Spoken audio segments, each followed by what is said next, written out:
How to use Steam Deck Feature 2026. To use the latest Steam Deck features in 2026, you have to ensure your device is updated to SteamOS 3.8 or newer.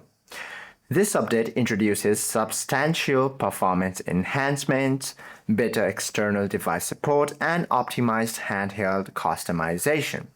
So to configure the per game quick settings overlay, you simply have to access the quick setting menu, which allows you to tailor performance for intensive AAA games.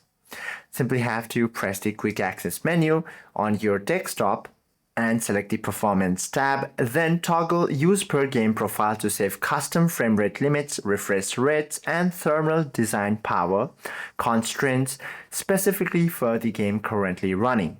You can also optimize lower resolutions with FSR and also enable HDR and VRR via docked desktop mode. Hope this video helps you out a lot. If you have any questions or queries, do comment down below.